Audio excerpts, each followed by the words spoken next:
Let's talk about Cavitation Technologies, ticker CVAT. This is a small California-based ESG company that's been quietly making some big strategic moves, building a team that connects oil and gas, AI data centers, and even blockchain infrastructure under one roof.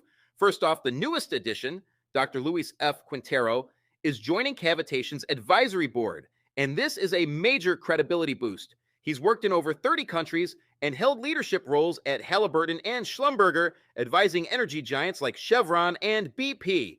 He's also a former president of the SPWLA, which is basically the gold standard organization for petrophysics and well logging. That tells you Cavitation is serious about expanding into produced and frack water treatment, one of the fastest growing needs in oil and gas right now. Why is that important? Because for every barrel of oil pulled from the ground, several barrels of dirty water come with it. Treating or reusing that water is becoming a major regulatory and cost challenge. Cavitation's tech, specifically its cavitation non-thermal plasma, can treat fluids without adding chemicals, cutting costs, and keeping operators compliant. That's a huge ESG-aligned niche. Now, here's where it gets really interesting.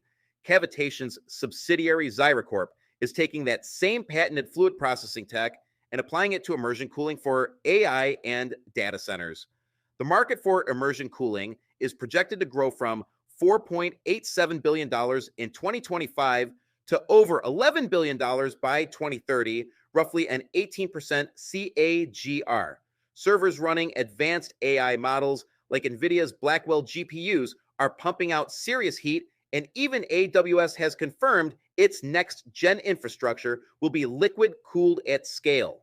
And it's not just AWS that Shell recently released Intel-certified immersion fluids for enterprise processors. That's mainstream validation that liquid and immersion cooling are no longer experimental.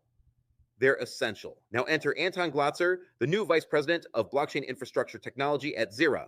Anton's a 20-year entrepreneur in blockchain and crypto with real-world results, founding Del Norte, landing government contracts to tokenize and digitize operations, and being recognized by Forbes Latin America and the World Business Angels Forum for innovation. He's worked with multiple governments on regulatory frameworks and testified in North Dakota's legislature about blockchain policy. So why does that matter? Because it positions them at the crossroads of blockchain, AI, and energy infrastructure. Anton understands both the technology and the policy side, how to build, scale, and navigate government relationships. That's invaluable when you're trying to commercialize tech that touches multiple regulated industries. So let's put it all together. Dr. Quintero brings the oil field credibility. Anton Glotser brings the digital infrastructure and crypto integration angle, and the company's Cavitation non-thermal plasma platform bridges both worlds. One core technology serving two massive global shifts: cleaner water reuse in energy production and a smarter, more efficient cooling for AI and data centers. These hires and their tech stack suggest a company punching well above its weight. It's not just a green tech play or a crypto infrastructure play. It's a company sitting right where energy, water, and data collide, and that's where some of the most disruptive innovation happens. That's all I got for today. You guys have a great day. Peace out.